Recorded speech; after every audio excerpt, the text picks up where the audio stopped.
Next है microsporogenesis. ठीक है, माइक्रोस्पोरोजेनेसिस क्या होता है? माइक्रो मीन्स, माइक्रो का मतलब होता है स्मॉल, ठीक है, स्मॉल। स्पोरो, स्पोरो मतलब, स्पोरो मतलब स्पोर। स्पोर क्या होते हैं? मैंने बताया आपको कि spore are small, small rounded, rounded structures, small rounded structures. ठीक है, ऐसे गोल गोल छोटे छोटे से स्ट्रक्चर, इनको स्पोर बोलते हैं। और जेनेसिस का मतलब होता है जनरेट होना, ठीक है, बनना। जेनेसिस मतलब, जेनेसिस मतलब फॉर्मेशन। किसका फॉर्मेशन? स्मॉल राउंडेड स्ट्रक्चर्स का फॉर्मेशन क्या कहलाता है? माइक्रोस्पोरोजेनेसिस। यानी कहने का मतलब कि इनका फॉर्मेशन एंथर के अंदर होता है। और एंथर के अंदर किसका फॉर्मेशन होता है? एंथर के अंदर फॉर्मेशन होता है पोलन ग्रेन का। और इन्हीं पोलन ग्रेन को माइक्रोस्पोर बोला गया है। ठीक है, पोलन ग्रेन को क्या बोलते हैं? पोलन ग्रेन का ही नाम क्या है? पोलन ग्रेन का नाम ही क्या है? माइक्रोस्पोर। ठीक है, पोलन ग्रेन का नाम ही क्या है? माइक्रोस्पोर। और इन्हीं माइक्रोस्पोर का फॉर्मेशन बेटा, किसका फॉर्मेशन? इन्हीं माइक्रोस्पोर का फॉर्मेशन क्या कहलाता है? Microsporogenesis is the formation of microspore. अच्छा, माइक्रोस्पोर को क्या बोला है? पोलन ग्रेन बोला है। ठीक है, यहाँ पे माइक्रोस्पोर लिख लो या फिर पोलन ग्रेन लिख लो। क्या बोला कि is the formation of pollen grain from, किससे बनते हैं? From pollen mother cell. बताया था कि पोलन मदर सेल से, या फिर माइक्रोस्पोर कह लो या फिर पोलन कह लो, एक ही बात है। ठीक है, माइक्रोस्पोर, माइक्रोस्पोर मदर सेल। ठीक, microspore mother cell is the formation of pollen grain from the pollen mother cell या microspore mother cell by the process of meiosis. ठीक है, मियोसिस यानी कि स्पोरोजिनस टिश्यू जो होते हैं, जो कन्वर्ट होते हैं एमएमसी या पीएमसी में, और वही जाके आगे डिवाइड करके 4 पोलन ग्रेन बनाते सिंगल सेल। मान लेते हैं कि ये पोलन मदर सेल है, पोलन मदर सेल पीएमसी या फिर एमएमसी। क्लियर है? यही एमएमसी आगे चलकर, ठीक है, आगे चलकर क्या कर रही है?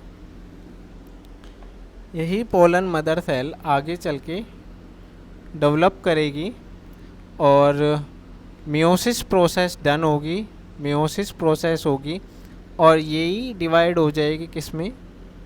4 सेल में। ठीक है, 4 सेल में। ये किसकी स्ट्रक्चर है? टेट्राड की स्ट्रक्चर है। ठीक है, इस स्ट्रक्चर को क्या बोलते हैं? टेट्राड बोलते हैं। और इसमें 4 पोलन ग्रेन बन चुके हैं। ठीक है, ये तो है आपका 2n डिप्लॉयड, लेकिन यहाँ पे टेट्राड बनने के बाद, मियोसिस डन होने के बाद, ये जो 4 सेल बनी है, सारी सेल्स क्या हैं? हैप्लॉयड हैं। ठीक है, सारी सेल्स क्या हैं? हैप्लॉयड इन नंबर है। ये चिपके रहते हैं एक एंजाइम के द्वारा जिसको बोलते हैं कैलोज एंजाइम। किसके द्वारा चिपके रहते हैं? कैलोज एंजाइम, कैलोज एंजाइम के द्वारा। ठीक है, जब ये मैच्योर हो जाता है, यानी कि एंथर मैच्योर हो जाता है, मैच्योरेशन के बाद ये 4 सेल अलग हो जाती हैं। 4 सेल अलग हो गई। ठीक है, ये मैच्योर या फिर ड्राई होने के बाद ये 4 सेल अलग हो जाती हैं। इन्हीं को क्या बोलते हैं? Pollen grain. पोलन ग्रेन्स 4 हैं। ठीक है, हैप्लॉयड इन नंबर है। ठीक है, 4। तो माइक्रोस्पोरोजेनेसिस क्या है? ये प्रोसेस है जिसमें पीएमसी या एमएमसी सेल डिवाइड होकर 4 पोलन ग्रेन का फॉर्मेशन करेगी bye the process of meiosis. ठीक है, टेट्राड की स्ट्रक्चर बनेगी, कैलोज एंजाइम से चिपके रहते हैं जब तक मैच्योर नहीं होते। मैच्योर होने के बाद ये 4 पोलन ग्रेन बनाएंगे, और जो कि इनका नेचर प्लॉइडी लेवल हैप्लॉइड होता है। ठीक है, हैप्लॉइड एंड डिप्लॉइड तो आपको पता है कि जिसमें कंप्लीट साइट ऑफ क्रोमोसोम रहता है, कंप्लीट सेल होती है, उसको क्या बोलते हैं? डिप्लॉइड। ठीक है, जिसमें क्रोमोसोम नंबर आधे हो जाते हैं उसको हैप्लॉइड बोलते हैं। ठीक है। जेनेसिस मतलब फॉर्मेशन, पोलन ग्रेन का फॉर्मेशन क्या कहलाता है? माइक्रोस्पोरोजेनेसिस। पोलन ग्रेन का फॉर्मेशन किससे होता है? पोलन मदर सेल से होगा या माइक्रोस्पोर मदर सेल से होगा, ठीक है। मियोसिस प्रोसेस होगी, क्योंकि माइटोसिस प्रोसेस जो होती है बेटा वो बॉडी की सोमेटिक सेल के लिए होती है, यानी कि रिप्रोडक्टिव सेल को छोड़ के जो शरीर की सेल्स के लिए डिवीजन करती है वो प्रोसेस करती है माइटोसिस, जिसमें कंप्लीट सेट क्रोमोसोम होता है। वो कंप्लीट सेट कंप्लीट ही आगे चल के 2 सेलों में डिवाइड होता है, यानी कि 46 क्रोमोसोम है, वही 46 जब ये सेल डिवाइड करेगी तो आगे चल के 46 और 46 क्रोमोसोम ही देगी नेक्स्ट सेल को, ठीक है। ये मियोसिस की तरह नहीं है, इसमें माइटोसिस में 2 सेल बनेंगी एक से, जबकि रिप्रोडक्टिव सेल में, ठीक है, जर्म सेल के अंदर एक सेल से 4 सेल का फॉर्मेशन होता है। हैप्लॉइड होती है, क्रोमोसोम आधे आधे हो जाते हैं इसमें, ठीक है, हाफ नंबर क्रोमोसोम हो जाता है। देखिए next, structure of pollen grain. देखिए structure of pollen grain, structure of pollen grain.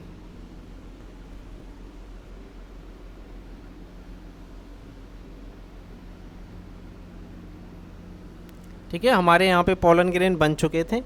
इन्हीं पोलन ग्रेन में इसी स्ट्रक्चर को अगर हम बड़ा करके देखें, ठीक है, इसी स्ट्रक्चर को अगर हम बड़ा करके देखें, ठीक है, तो हमारे पास कुछ ऐसी स्ट्रक्चर आएगी। ये स्ट्रक्चर है, इसके ऊपर एक कवरिंग है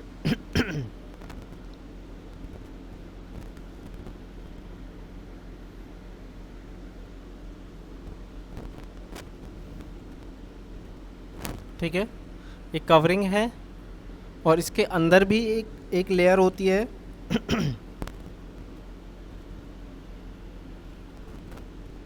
अंदर लेयर होती है, और इसमें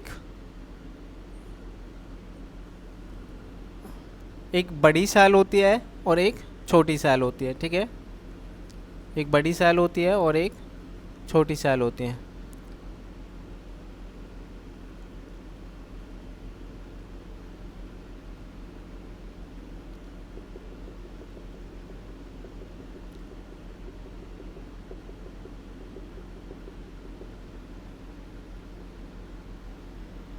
ठीक है, अब इनके नाम देख लेते हैं कि जो स्ट्रक्चर बनाया है वास्तव में हमने इसमें बनाया क्या है। तो सबसे आउटर लेयर बनाई हमने, सबसे आउटर लेयर जिसको हम बोलते हैं एक्साइन। क्या है ये layer? Exine layer. Exine layer बनी होती है बेटा, मैंने अभी बताया था कि टैपेटम जो लेयर होती है नरिशमेंट प्रोवाइड कराती है डेवलपिंग पोलन ग्रेन को, तो वो पोलन ग्रेन में इस चीज़ का भी ध्यान रखती है कि वो जल्दी से ख़राब ना हो, वातावरण का, एनवायरमेंटल स्ट्रेस का फ़र्क ना पड़े उसके ऊपर, ठीक है, ह्यूमिडिटी से बचे, टेम्परेचर से बचे, तो उसके लिए एक स्ट्रॉन्ग लेयर का फॉर्मेशन करती है टैपेटम, ठीक है, ये बचे रहे मेल गैमेट। तो एक्साइन लेयर ये हार्डेस्ट लेयर होती है ऑर्गेनिक। ऑर्गेनिक एक्साइन क्या है? Organic hardest material in nature, जिसका नाम होता है बेटा स्पोरोपोलेनिन। स्पोरोपोलेनिन, ठीक है, इसका नाम क्या है? स्पोरोपोलेनिन। बेटा ये स्पोरोपोलेनिन जो होता है ये नेचर का सबसे हार्डेस्ट ऑर्गेनिक मटेरियल होता है, ठीक है। इसका फॉर्मेशन टैपेटम के द्वारा किया जाता है। इसमें एक छोटी सी ओपनिंग भी होती है, कंप्लीट मेल गैमेटोफाइट के ऊपर नहीं होता, कंप्लीट पोलन ग्रेन के ऊपर नहीं होता है, इसमें थोड़ी सी जगह खाली होती है, ठीक है। इसी को बोलते हैं जर्म पोर। क्या बोलते हैं इसको? जर्म पोर। यहाँ से जनरेटिव सेल बाहर निकलेगी, ठीक है, ये जर्म पोर है, ठीक है। ये ओपनिंग होती है, ओपनिंग या फिर absence of sporopollenin. Absence of sporopollenin भी कह सकते हो, या फिर डिसकंटिन्यूस लेयर जहाँ पे ख़त्म होती है, या डिसकंटिन्यूस लेयर होती है स्पोरोपोलेनिन, इतना ध्यान रखना है आपको। इसके अंदर रेड कलर की अगर आपको दिखाई दे रही है तो ये लेयर आपको, या आप क्या कहेंगे इसको? एंटाइन कहेंगे, ठीक है। ये लेयर क्या है? एंटाइन। एंटाइन नाम से ही पता लग रहा है, इन मतलब में, अंदर में, ठीक है। एंटाइन लेयर बेटा ये पैक्टोज और सेलुलोज की बनी होती है, ठीक है। किसकी बनी होती है? पैक्टोज प्लस सेलुलोज। सेल्यूलोज की बनी होती है, ठीक है। उसके अंदर एक लेयर और है जिसको बोलते हैं प्लाज्मा मेम्ब्रेन, प्लाज्मा मेम्ब्रेन, ठीक है। प्लाज्मा मेम्ब्रेन को प्लाज्मा लेमा भी कहते हैं, सेल मेम्ब्रेन भी कहते हैं, ठीक है। इसी के अंदर दो सेल दिखाई देंगे आपको। एक लार्ज सेल है जिसको बोलते हैं बेटा वेजिटेटिव सेल, वेजिटेटिव सेल, ठीक है। एक छोटी सेल है जिसको बोलते हैं जनरेटिव सेल, जनरेटिव सेल, ठीक है। Vegetative cell and generative cell. अच्छा, एक डिफरेंस है कि इसका जो न्यूक्लियस होता है, इसका न्यूक्लियस होता है स्पिंडल शेप, स्पिंडल शेप, ठीक। अच्छा, इसका न्यूक्लियस जो होता है वो इरेगुलर शेप का होता है, इरेगुलर शेप का होता है इसका न्यूक्लियस, ठीक है। तो हमारा जो पोलन ग्रेन है इसकी डिटेल स्ट्रक्चर हमने देखी। तो ये पोलन ग्रेन के ऊपर 3 लेयर होती है। First of all plasma membrane, इसको प्लाज्मा लेमा भी कहते हैं, प्लाज्मा लेमा, ठीक है। प्लाज्मा लेमा के अलावा सेकेंड लेयर इसके ऊपर है इंटाइन, इंटाइन किसकी बनी है, पैक्टोज और सेलुलोज की, ठीक है। इसके अलावा जर्म पोर, ठीक है, सॉरी, इसके अलावा जो आउटर लेयर है वो आपकी एक्साइन है, ठीक है, एक्साइन। एक्साइन जो होती है वो ऑर्गेनिक हार्डेस्ट मटेरियल होता है इन नेचर के अंदर, स्पोरोपोलेनिन का बना होता है। और स्पोरोपोलेनिन को कौन बनाता है, टैपेटम, ठीक है। 4 लेयर में पड़ा था, तो इनरमोस्ट जो लेयर थी डेंस, ठीक है, वो टैपेटम लेयर थी, ठीक है। टैपेटम लेयर इसका फॉर्मेशन करता है, किसका फॉर्मेशन करता है, स्पोरोपोलेनिन का। और स्पोरोपोलेनिन क्या है कि नेचर के अंदर पाया जाने वाला सबसे हार्डेस्ट ऑर्गेनिक मटेरियल है, ठीक है। एक बार रिवाइज कर लेते हैं इसको। जर्मपोर है, जर्मपोर क्या है, एक ओपनिंग है जहाँ से क्या होता है, जो ये जनरेटिव सेल है और वेजिटेटिव सेल है, ये दोनों क्या करते हैं, इसमें से रिलीज़ होते हैं, निकलते हैं, ठीक है। अच्छा, इंटाइन प्लाज्मा मेम्ब्रेन, ठीक है, इरेगुलर शेप का इसका न्यूक्लियस, किसका, वेजिटेटिव सेल। वेजिटेटिव सेल क्या होती है, लार्ज होती है। यहाँ पे देख लेते हैं एक बार। वेजिटेटिव सेल जो होती है ये प्रोवाइड करती है nourishment, provide nourishment to generative cell. Generative cell को क्या करती है, नरिशमेंट प्रोवाइड करती है, ठीक है। वेजिटेटिव सेल जो होती है इसके अंदर क्या होता है, रिजर्व फूड मटेरियल होता है। क्या होता है, रिजर्व फूड मटेरियल, क्या होता है इसके अंदर, रिजर्व फूड मटेरियल होता है, ठीक है। अच्छा, एक बात और कि अप्रोक्स 60% ऑफ एंजियोस्पर्म, एंजियोस्पर्म के अंदर, और 40% ऑफ एंजियोस्पर्म, रिमेनिंग 40% एंजियोस्पर्म के अंदर कितने कितने परसेंट, एंजियोस्पर्म प्लांट के अंदर 60 और 40% के अंदर।